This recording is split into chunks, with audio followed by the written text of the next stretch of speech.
couple of videos ago, I sang praises for this game and called it a masterpiece. However, no game is ever perfect, and just as I talked about all the things that worked within the game, I also want to talk about the things that don't work as well as they could have. This video is the top 3 problems I have with Spider-Man Miles Morales. This will obviously be entirely opinion based, you may or may not agree, but in my eyes, everything I'm about to talk about and go through is an issue and a negative in my books. I don't think I have to give a spoiler warning because it should be quite obvious that there will be spoilers, so you know what to do. Also, if you could please subscribe, it would help out my channel out a lot. In the past 28 days, only 9.8% of my viewers were subscribed, so if you enjoy my content, please don't forget to subscribe. Miles? These aren't ranked in any particular order, but Phin is probably my biggest problem within the game. Her motives, her character, and almost everything about her is just underdeveloped and does harm to the entire story because she is the main villain. As soon as she is introduced, there's immediately something suspicious about her. It doesn't take long before it's revealed that she is the Tinkerer and that she is evil. This makes it incredibly hard to empathize with Phin or really understand her character and truly care for her. Seeing her on the bridge? I don't know that person. Sure, we get some development and a look into her younger life right at the end, but some of this was really needed in the beginning of the game. I wasn't invested in who Phin was, and I didn't really care for her.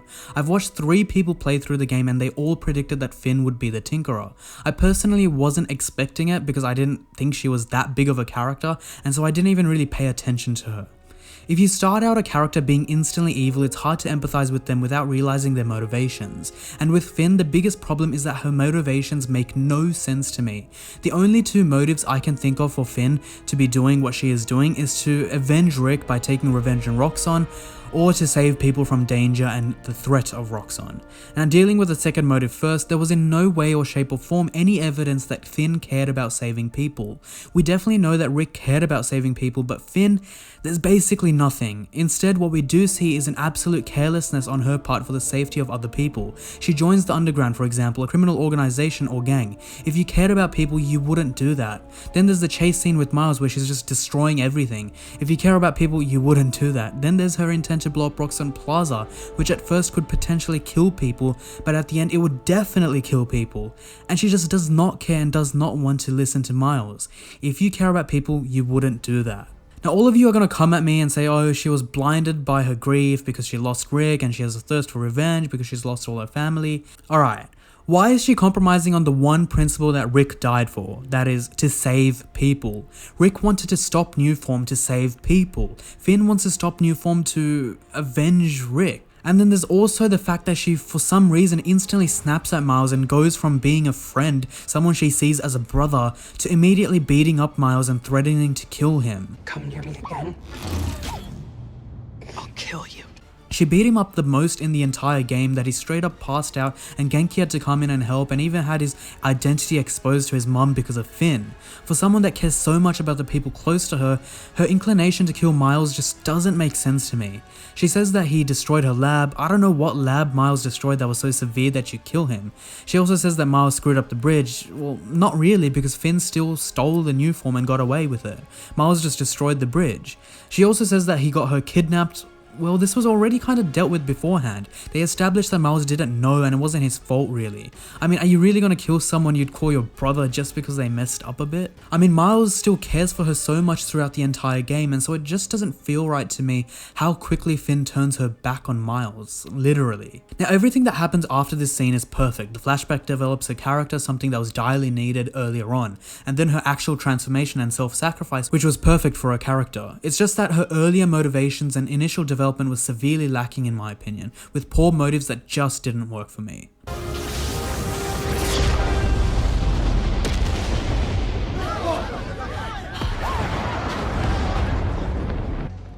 Wow, just wow. Simon Krieger. My second issue is with the second villain of the game, Simon Krieger. I was really excited for this because I just felt this energy and charisma emanating from his character. We know instantly that he's going to be an evil character and a looming threat. You can just feel it. Troy Baker again did a great job voicing him, but unfortunately his character really doesn't go anywhere. He ends up just becoming this cliche corporate money-loving villain that really should have had more to him. He needed some kind of motives. Why does he want to make Nuform work? Why does he want money? What happened in his past that's making him do what he is doing? I don't believe anyone is born inherently evil. Everything he says, I'm gonna call it disposable dialogue. Nothing he says matters. If he himself wasn't in the story, there would barely be any change. He's written well and definitely makes the story intense, but they don't really do anything with him and his character is just kind of there and it doesn't really matter. Simon Krieger is easily replaceable. You can put anyone in his position and the story stays the same, and that's a problem. And in my opinion, he should have been the final villain. They should have focused on him. Every time Simon Krieger was on screen, I felt scared. Every time Finn was on screen, I felt worried, concerned, and frustrated. Yes, Finn can be a villain, but maybe having the final battle be with Simon Krieger in some way, maybe it's like a Roxxon suit or something, and then having Finn come in clutch right at the end and help you and make that self-sacrifice. To me, something like that would have been much better where you actually defeat Roxxon properly. It's kind of weird how Roxxon is defeated here. During the battle with the Tinkerer, Krieger interrupts and says that it doesn't matter if they blow up Roxxon Plaza and that'll actually help them with insurance or whatever. Which actually makes Finn's plan a whole lot dumber because it would have not actually worked. We kind of feel afraid after that. We're doing all of this and Roxxon won't be defeated. But then shortly after, Krieger is arrested and Roxxon basically just dies, and I'm assuming it's because Miles had some of his insider info and he leaked it to the public or whatever. And so none of these threats that Krieger made in the entire game really amounted to anything. He threatened Miles that he'll take off his mask and make him find out what makes him tick. Wow. That is awesome. Are those involuntary defenses? Oh man, that's hot. You see, I'm gonna get that mask off you. And then I'm gonna find out what makes you tick. I was so worried at how this would unfold, but then it didn't really unfold at all, so it didn't really matter. Simon Krieger was a good character, I liked him, and that's why I wish they did more with him, because he was such a good character. Whenever you say Spider-Man, you always mean the other one. The third issue I have is that Miles has almost no character growth within the game. The character that has been established for Miles in the first minute is pretty much his entire character for the rest of the game. He's a kid that wants to help people and save the city. There is almost no development or character growth or arc besides that. Sure, Miles will eventually grow to become seen as his own Spider-Man, and that is sort of a transformation, but that is purely external growth or the growth of others' perceptions, rather than his own internal self-growth and development. He doesn't change in any kind of substantial way. The one scene where Miles did have sort of a growth was the scene where he made his own suit and became Spider-Man, but I feel like there was more that they could have done here. I love this idea of Miles trying to be like the other Spider-Man and Ganke telling him that he is Spider-Man. It's just that none of this was really developed or shown. Maybe if you had the first half of the game be Miles constantly trying to think of how Peter would do things, have him say, what would Spider-Man do, or Spider-Man wouldn't have messed this up, having him somewhat keep referencing Peter and then have Ganke hit him with the line that he is Spider-Man, in my opinion that would be so much more effective. This was already there, but it needed to be shown more and emphasized to a greater degree. I also feel like Miles could have done with a significant character arc since he is so new. Peter in Spider-Man PS4 also didn't have a massive character transformation. His arc was him becoming greater in the sense that he fulfilled and understood what with great power comes great responsibility truly meant. Peter gets hit so many times in the game, but he keeps getting back up and fighting. And when he should have saved Aunt May, he realizes no, Spider-Man wouldn't do that, so Peter shouldn't either, and he saves the city instead. I love the comment that everyone is making where they say that Uncle Ben died because Peter doesn't realize that with great power comes great responsibility, whereas Aunt May dies because he now does understand what it means. This was his character arc and growth. I don't know what to do. Yes, you do. Miles being such a younger Spider-Man has a lot of qualities that could have been used for a great character arc and transformation.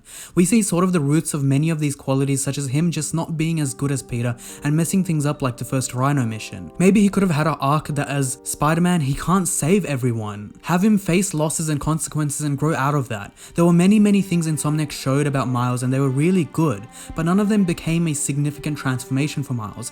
And there's nothing wrong with there not being a character arc for Miles, it's just that in my opinion, it could have made the story even better. Also, Miles is a passive character within the game, which means that the story isn't driven by Miles. The story is kind of unfolding and Miles is going along with it. Most of the time, rich stories are driven by the characters, and Miles being the main character should drive the story. Peter in Spider-Man PS4 entirely drove the story, him taking down Fisk leading to Mr. Negative, Doc Ock, the Sinister Six, all because of Peter.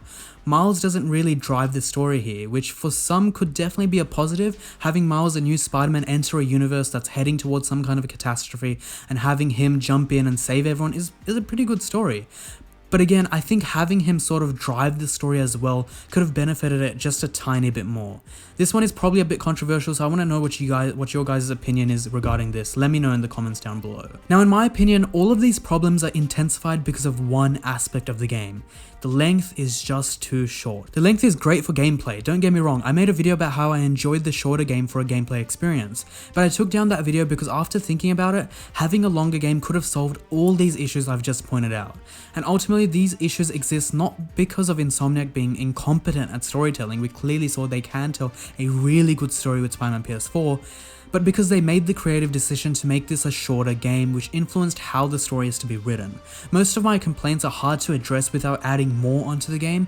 Peter's story was something we were so invested in because it was long and allowed us to empathize and really feel for the characters. I think so many people would have cried at Aunt May's death compared to Finn's death. Both were emotional, but one of those characters we were much more invested in, and it's not the one whose favorite color is purple. A longer story would allow Finn's descent to evil to be shown further. Otto becoming Doc Ock in Spider-Man PS4 was done so well because it took its time. Literally the first half of the game was Doc Ock slowly moving towards him becoming the villain. But since we have a short story, Finn has to be the villain and evil immediately. Simon Krieger could have had a greater impact on the story if it was longer. He could have been more than just a corporate figure that loves money, but since it was shorter, he was just there to be menacing and scary and completely disposable. Miles could have had a massive character arc and transformation, having some of these things Insomniac teased become fully realized, but since it was shorter, all of these kind of seeds that were planted never really grew to become anything greater. I know I've been terribly harsh on the game in this video. As much as it might sound like it, I don't hate the story and I don't even dislike the story. I love the story and I thought it was an amazing and almost perfect Spider-Man tale. It's just that when you think about it on a deeper level, you see that there were so many opportunities to make the story greater. And so I don't really have a problem with what we got, it's more so what we could have got that has motivated me to make this video. Again, I have to reiterate, I love this story. Insomniac smashed it. Check out my video where I absolutely praise the game so much and call it a masterpiece. And I want you all to notice that the title is my problems with the game, not the story, but my top 3 problems with Spider-Man Miles Morales. And all of them are story related, meaning that every other aspect of the game was absolutely perfect and I wouldn't change a thing. I want to hear what you guys have to say about the story. What did you like? What didn't you like? Do you agree with my points? Why or why not? If you did enjoy the video, then subscribe because I still have like 20 videos planned for Spider-Man Miles Morales. And if you enjoyed this, you will definitely enjoy those as well. Smash the like button if you did, and I'll catch you guys in the next one. Go time? Go time.